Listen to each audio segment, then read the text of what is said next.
Good morning again. Normally I call the kids up here and we pray over you and send you downstairs for Sunday school, but I'm going to ask that you stay in service this morning. I want to introduce Missionary Julie Yerger to you all. She's going to share a little bit of her experience, past experience that she's had in Rwanda, and also maybe a little bit about what the future holds. So I just want to invite you to come on up here now, Julie. And you can sit and use a stool if you like, or put everything out for you. And let me just pray for you before you begin this morning. Lord God, I pray just your peace and your presence be on us all. God, I pray that you would guide Julie's words. God, I pray that you would give her your words for your people this morning. I pray this in Jesus' name. I don't know if it's easy, but can we turn maybe these lights off so the pictures are a little quicker? Yeah. And that goes from there. I'll let you guys figure that out. Anyway, my name is Julie, and I've been a Free Methodist missionary now in Rwanda for 12 years. It's really hard to believe. Some of you guys remember when I first went out, I think we had a baby shower here even, didn't we? We did, yeah. For collecting baby clothes for working in the neonatal unit. So it's been an amazing 12 years and a real privilege to serve God there. If you want to go on to the next slide. Kibogora Hospital is located in a very rural corner of southwestern Rwanda. We have 260 beds at the hospital. 260 doesn't mean we stop at that many patients. If we have more than that, we just put 2 people in a bed. And people are fine with that. It's kind of the way they are at home, so they don't question it. We had a class one day on trying to decrease people getting infections from somebody else.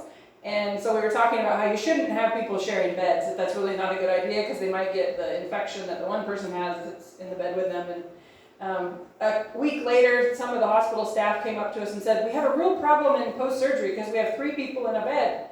And we were thinking, oh good, they understood the class, they're getting it. And then they said, it's not good to have 3 people in a bed because they might break the bed, it's too much weight. And I was like, well, guess we didn't quite get the point across, but we're still working towards the same objective. We're both trying to get less people in the bed, so we'll just take that for what it is and move on from there. So anyway, the Kibogora Hospital is run by the Rwandan Free Methodist Church. And when the leaders of the hospital and the leaders of the church realize that they have an area that they need expertise to come in where they don't have their own national leaders, then they connect with the U.S. church and ask them to send out a missionary. So that's how I got there to work in the neonatal unit. Was that they asked me to come out, or they asked me to come out because I was already there. They knew me to work on decreasing the infant mortality rate in the hospital. If you want to go on to the next slide. So I've been doing that for the past 7 years. When I first got into this job, I did a different job for my first few years. Our infant mortality rate was 9.6%, and last year in 2018 we had dropped down to 3.7%. So that was a huge step forward that we've really decreased the number of babies that are dying. The government just put out a report in May looking at all the hospitals across the country, and we were either the first or the second. Sometimes I don't understand Rwandan statistics. So we were in the position of the first hospital in the country with the lowest infant mortality rate, but if you added up the numbers for the second hospital, they actually had better numbers than we did. So it doesn't really matter if you're first or second in the whole country, that's a really good place to be. So that was really exciting to see that the government is also recognizing the work that we're doing. The next slide. At the same time that the government and our nurses are realizing that we're doing a good job, the community is also recognizing this. And with progress, of course, comes challenges. So we have done a good job, and the community knows that babies are living, and so they're sending us more babies. It used to be if a baby was born really prematurely at home, if they didn't have time to get to the hospital, or a baby got sick after they were born, and the family didn't think they would survive, that they would just let that baby pass away at home and not bring them in, feeling that that was a loss of financial money that the family could use elsewhere. But now that they realize that the babies are surviving, they're willing to bring those kids into the hospital and get them treated, and most of them are getting better and going back home. So our admission rates in 2012 were just under 500 a year, and now we're over 1,100 a year. So that's really neat because we can change more lives and keep more babies alive, but it's also a challenge because our space, we've grown it a little bit, but We haven't grown it enough to keep up with the number of babies. Our number of nurses and doctors as well haven't grown at the same rate of the babies being admitted. The next slide. Every baby that comes to us is precious, but some babies, because of the circumstances around their birth, they have become extra memorable to us. The next slide. Some babies teach us life lessons that we need to learn. This baby came to us. The mom was in labor. She was walking to the hospital. It was the middle of the night, and a huge tropical rainstorm came through, pouring down rain, wind. You couldn't really use an umbrella because the wind was blowing the umbrella away. Walking down a dirt path at night, she had a flashlight on her cell phone and then the lightning, and that was the only source of light that she had to show her where she was going. She got to this river and had to cross on a log bridge. It's just one log. As you know, wood is pretty slippery when it's wet. She got to the other side of the river and had the baby on the riverbank, and then she picked up the baby and kept walking to the hospital. When she got to the hospital, she had no complaints about any of that. She just was cold and she wanted to get warmed up. So just, again, I really have nothing to complain about. That I have so much to be thankful for, and she was a reminder of that. The next slide. We have other babies that leave impressions because they are babies of friends and coworkers. This is Amanda, and her mom is actually the head nurse in the neonatal department, so she's usually taking care of sick babies. And 2 years ago, she ended up being the mom of a sick baby. Her daughter had a lung problem. The way the lung had formed before she was born did not allow the air out of one of the lobes of the lung, so the lobe of the lung was just slowly getting bigger and bigger, and it pushed her heart over to the side. You can kind of see the chest x-ray. The heart should be on the left side, but her heart the white part has gotten shifted over to the right because that lung has just blown up so big. If she had surgery to remove that lobe, she'd be a perfectly normal kid, no problems. But we couldn't find a hospital in the country that could do that surgery. And it was just so neat to watch God provide, and He opened up the doors and showed us a hospital in Kenya where they could do that surgery.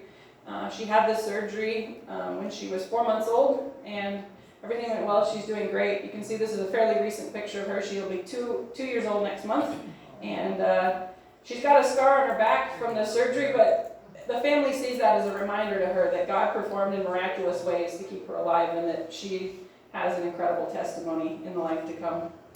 The next picture. Some babies are with us for a long time, and we work very hard to keep them alive, but sometimes we can't save them. This is baby Asfidiwe. She was born just under 2 pounds, and she did really well. Babies at Kibogora Hospital, they don't get names in Rwanda until they're over 8 days old. So we come up with nicknames for them. And if they're a really small baby, we call them Elephant. And then a really big baby gets called Sardine. So it's just kind of our little joke. So anyway, somebody sent out a stuffed elephant, and so we kind of had fun with that for a while, where we take a picture of the babies when they were really little with the stuffed elephant, because their name was Elephant. And then, so that's why there's an elephant in the picture, if you're wondering. But anyway, she was with us. She did really good. And then just before she was ready to be discharged, if you look here in the right-hand picture, it's kind of hard to see, but she has a little bulge on her forehead. And that was the beginning of hydrocephalus, where she had too much fluid around her brain. So we sent her to another hospital where they could do a shunt and drain that fluid. But she just never tolerated that really well, and she ended up passing away in August at 10 months old, which was really sad for her family. She had the best chance possible in Rwanda. If she was going to live, she got a really good chance at Kibogora, and so we just have to trust that the Lord knew that He had a purpose for her life, and that purpose was accomplished in those 10 months. The next slide. We have other babies that come to us who are incredibly sick, and sometimes, even though we do everything that we can, sometimes we still have to sit down with the parents and talk to them about what's going on, and that, probably the child's not going to survive. Well, then after talking with the family, we'll go back to the bedside of the baby and we'll pray with the parents.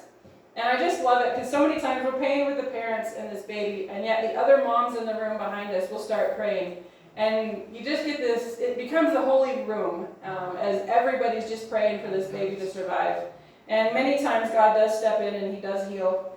And it's just so neat to see these babies get better when we know that, we have gone to our limits and these babies are beyond that, and it's nothing we could do. Many times when the moms go home, or when the babies are discharged and the mom's going home, I'll look the mom in the eye and say, remember, you're taking a miracle home, because this baby is not alive from what we did. This baby's alive from what God did. And the next slide. Some babies come to us, and the families have incredible stories, and everything that we're doing, we just really want this baby to survive.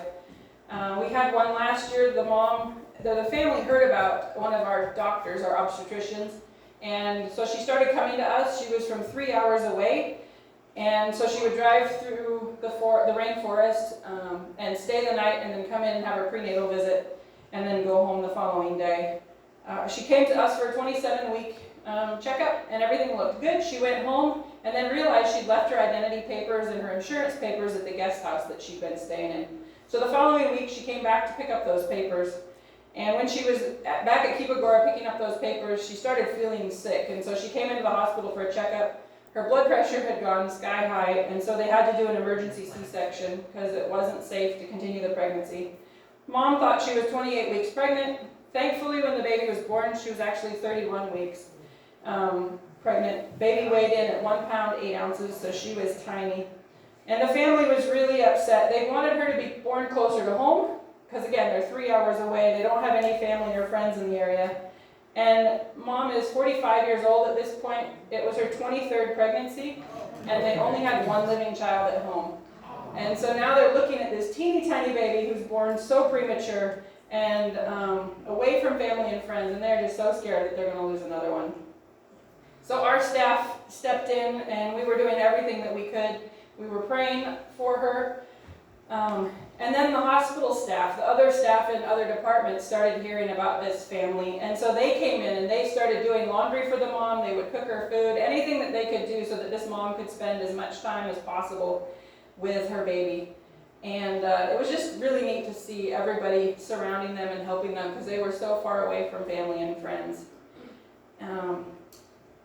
God answered prayer, and she did get bigger. She grew, she did well, and she went home when she was 2 months old. So they now have a son. Their son was 6 years older than their daughter. So they have a boy and a girl now. And it was just so neat to see the rejoicing. And when you look back on it, the mom probably didn't forget her papers. God made sure that she left them there so that she could come back and be in a place that she needed to be when her daughter was born. The next slide. The baby was going to be at Kibagora over Christmas, so I went home and made a little tiny Christmas dress for her. And then I went back in and took some pictures and gave the dress and the pictures to the family and said, take these home and keep them. And every year you can look at these and remember how small your daughter was and what a miracle God did in her life to keep her alive.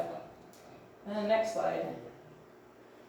Behind each of these babies, there are some amazing mothers who put up with a lot to take care of their babies. Our nurses have 8 to 10 babies that they're responsible for in a shift. In the States, it would be 1 to 4 babies, depending on how sick they are. We just don't have the privilege of that many staff. And so the moms end up being a key part of taking care of these babies. They do the diaper changing, clothes, bedding. They change all of that. They learn how to make sure that the oxygen stays in the nose. They learn how to look for seizures, and if they see a seizure, then they'll tell the nurse, and the nurse can go in and give the baby the medicine that they need. And then, of course, just listening to see if the baby's crying or anything's going on. So the moms are a vital part of the care. And the next slide. Between taking care of their babies, the mom must also have to take care of themselves. After, like 2 or 3 days after they've delivered, then the other family members will go home. So the moms are on their own. They have to do their own laundry. They have to do their own cooking. If their family's too far away and can't bring food in, then they have to go to market and buy food and prepare that for themselves. So they have a lot to do that we don't think of when we're in the hospital, as all that's done for us. Our building is stretched beyond capacity, so we don't have a space for these moms to sleep. So here you can see we've got one mom. She's kind of wedged herself under the crib of her baby, so she's just sleeping close by and trying to stay out of the way. And then here we have 4 moms who are sleeping on the floor. And to them, this is normal. Like every woman who has a baby in a hospital across the world, this is what they do. And so they just don't complain about it. They're willing to do it. We tried one time to put them in another building where they would have some beds and that they could alternate. Like one mom could sleep while another mom watched both of their babies, and they wouldn't do it. They said, no, we want to be close to our babies. We want to make sure they're okay. So that was just really, it's sad because we don't have a bed for them, but it was neat to see that the mothers were that committed to taking care of their babies. And the next slide. Behind these stories, there's a lot of work that the nurses have done over the years as we've done a lot of training, education, and changed the way that they see how nurses work. In the nursing programs in Rwanda, they teach them to do tasks.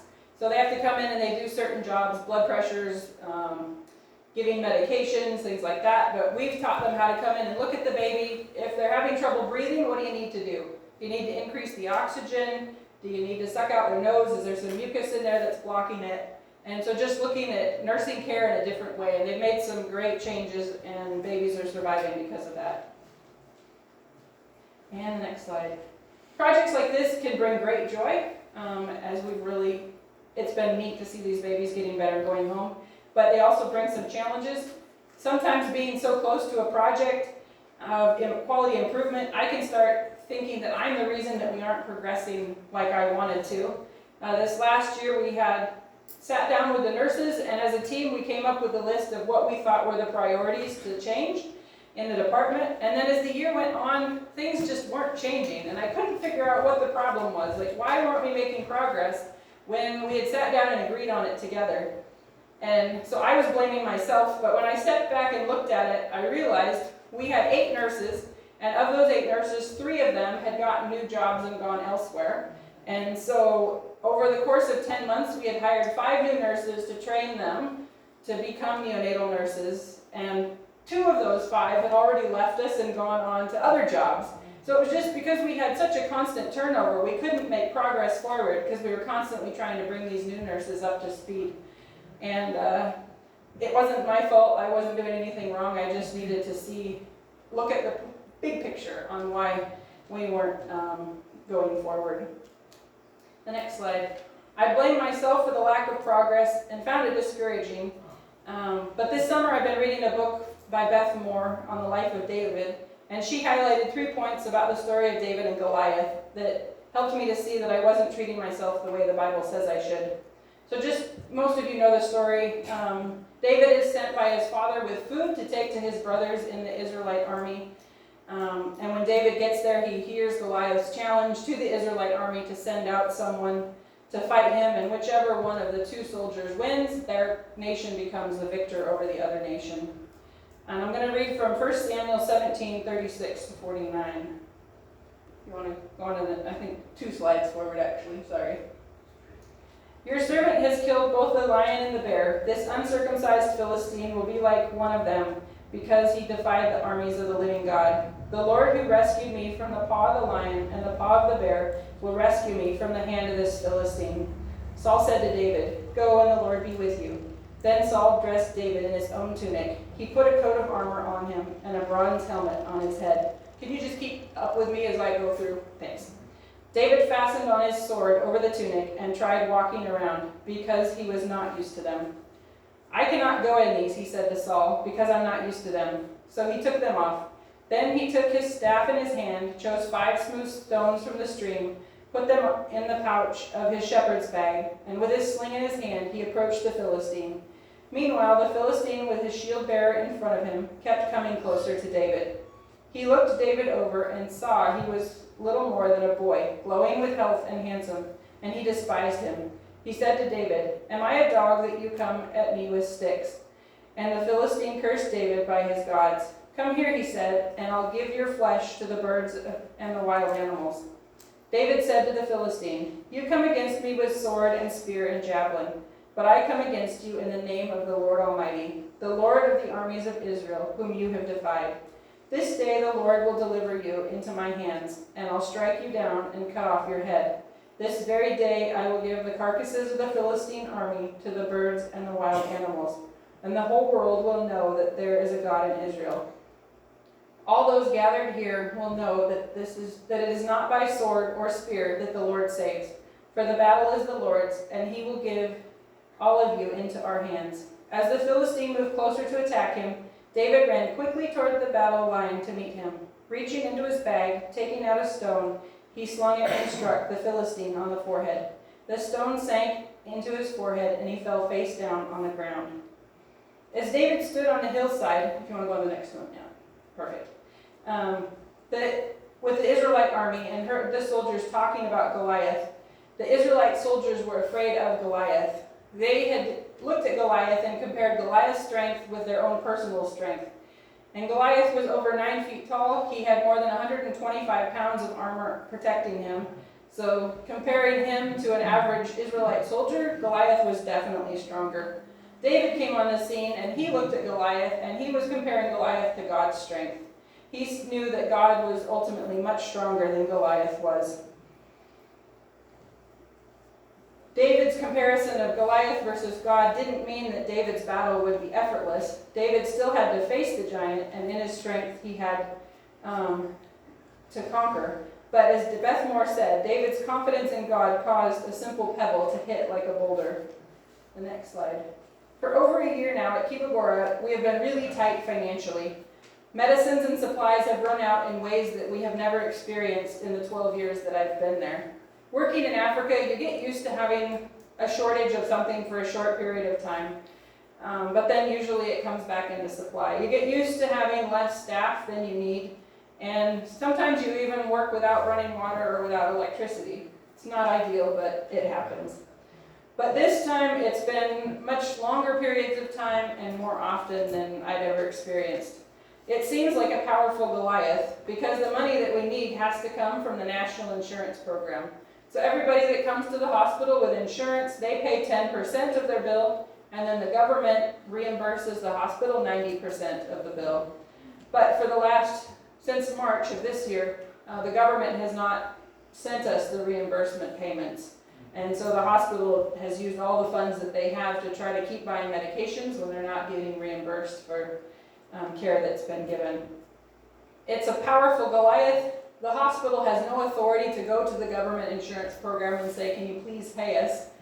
This is a system that when they're ready to pay, they will pay, and you wait until they pay. But we continue to pray that God will provide. And the next slide. In the midst of not having enough money, God is still working with us. He hasn't left us in the current challenges. It's just neat to see how He is providing in ways that you don't expect. Our maternity building is operating at 140% capacity. Like I said, that's possible because we put 2 people in a bed. And the neonatal department where I work is a small part of that building, and we're at 99%. Sometimes we have like 2 or 3 babies in a bed because we don't have enough space, but then there's other times that we have empty beds. So for across the year, we're at 99%. The post-surgery building is also stretched beyond capacity. They're at 110%.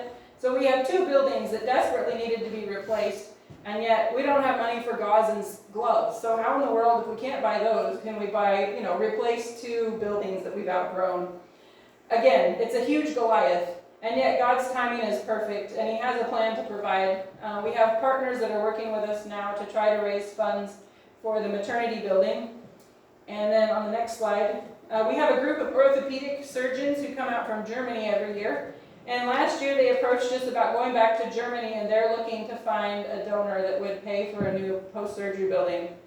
Completely out of the blue, unexpected. And yet, is this God starting us down a path where He's going to provide this money much faster than we ever thought we could? We thought the partners would be working on the maternity building, and then when that was done, then we could start thinking about a surgery building.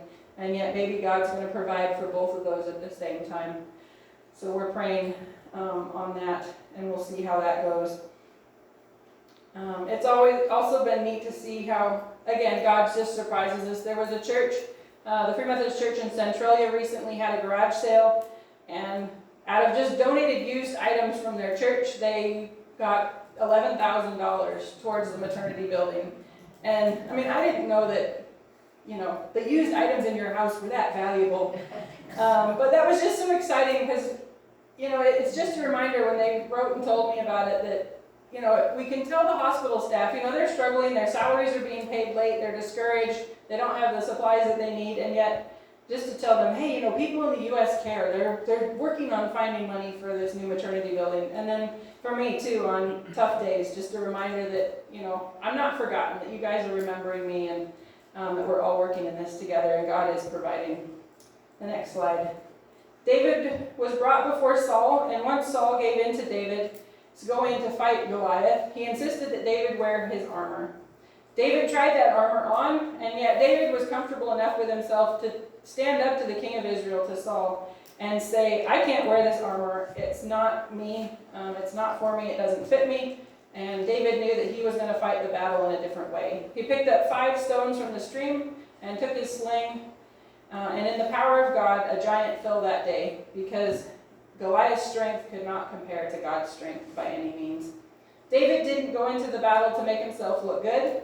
David didn't go into the battle just to beat Goliath, but he went in to show that everyone that God was most powerful and to bring honor to God. David didn't let the personal opinions of Saul stop him. He didn't let the personal opinion of the Israelite army stop him. He knew what God wanted him to do. We can do anything through God who calls us, we can do anything God calls us to do through Christ who strengthens us. And we need to find what God is calling us to do. At Kibagora, there's always more that I could do. I could be working in many different departments. But what has God called me to Kibagora to do? Where specifically is he asking me to work? The next slide.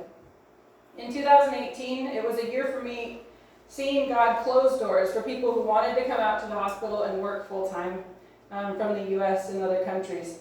It was a year of watching my coworkers either finish their commitments at Kibagora and move back to the States, or to move on to other mission organizations and other parts of the world.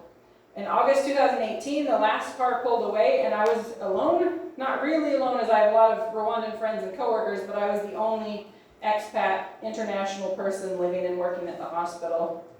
In the fall, my dad was diagnosed with cancer, and I wondered, was God telling me it was time for me to go back to the States? And yet, in praying with that, God gave me a very strong sense of peace that he wanted me to stay at Kibagora and that I was not to leave. So I stayed at Kibagora, and at the end of 2018, with our infant mortality rate down at 3.7%, I started wondering, was it getting to be time where I shifted into another department? Did I need to go into post-surgery or the emergency room and work on improving the quality of another department? I had this 6 months coming up, so from June to December of this year, I'm in the States, so would that have been a perfect transition, moving from neonatal and into another department when I went back? And just, again, I was praying about that and then seeing what the hospital leaders thought, what they, where were they on this and what were they thinking they wanted me to do. The next slide. All my thoughts and prayers were changed drastically when the decision was made not to continue my long-term missionary assignment at Kibagora, because the mission board didn't want me to be there by myself. That decision came with some frustration on my part and wondering why. And yet, on the other hand, I have to trust that God is a part of this and that he knows. The fall of last year was not the time to leave. I just had that huge sense of peace that God wanted me to stay at Kibagora, and yet now is the time, and God's timing is perfect. So I'll go back to Kibagora in December for maybe 2 months. It's still being worked out. And hand over my work to the nurses at the hospital, and then I also run a guest house for all the volunteers that come, so I'll hand that work over to the church and work my way out of a job there. All the recent changes have left me hanging on to God's word, as I don't know what the future looks like or where God will be taking me in the future. He has a job that's right for me, and I trust that he will show me what that job is when the time is right. The next slide. So going back to David, David also shows us our need to acknowledge that there is an active and living God in our life. Before David was even ready to fight the battle with Goliath, he already knew it wasn't a battle that David would go into alone. He knew that God and David would be fighting that battle together. As David says, "Who is this uncircumcised Philistine that he should defy the armies of the living God?" David didn't say that Goliath defied the Israelite army. He didn't defy David, but he defied the army of the living God. And David knew that God and David would be fighting this battle together and that they would succeed. The next slide. Do we approach every circumstance and conflict alone, or do we go into those conflicts as if we are a member of the living armies of God, knowing that we are able to win? As I considered this point, I realized that my time in Rwanda had helped me and that I could easily acknowledge that God is able to heal people, as I've seen him do that multiple times. And that I've seen God provide funds in unexpected ways for projects that we've had, and I know that God is able to do that. But there's other areas that I don't see God working in as often, or my faith is weak. And so those areas, it's harder for me to give an immediate yes answer to. And yet there's other areas that I can walk into a conflict knowing that God will provide. The next slide.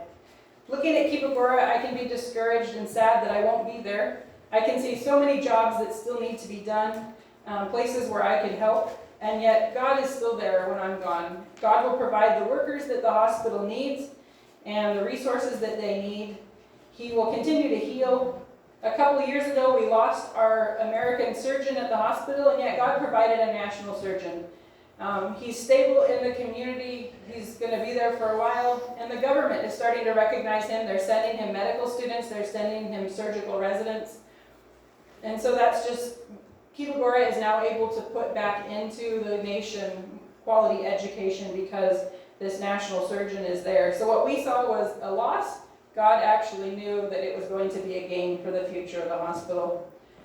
Neonatal's in a strong position right now. Glorio's, my head nurse, is trained up, and so I trust that God will continue to use her in the way that he has used me once I'm gone, as she carries the work forward. And we stand in victory because our God is alive, and he moves mountains, and he's active in this world. The next slide. Regardless of if I'm at Kibagora or not, babies will keep coming to the hospital and to the neonatal department to be cared for, and God will use those babies to teach the nurses lessons that they need to learn. Very early on in my time there, we had babies that weighed just 2 pounds and that was born, and at that time those babies weren't surviving, and yet this baby did survive. And it was neat to watch the nurses at the beginning. They were taking care of her, but she's not going to live. And yet as time went on, they started realizing that she was going to live, and it transformed how they took care of these babies because they realized that they could survive. The next slide. Babies will leave impressions as they come in belonging to friends and co-workers. In April, we had a baby just weighing over 1 pound that was born at 26 weeks. This is too early for us to take care of. Her family had the resources, so they decided to go to Kigali, that we were going to transfer the baby to Kigali where she could have a ventilator and she could have surfactant if she needed. So our nurses got ready. Somebody had donated a portable CPAP machine that ran off of battery so we could take that in the ambulance with her. And then the last time I was here, you guys gave me some funds, and so I was able to buy a portable baby warmer.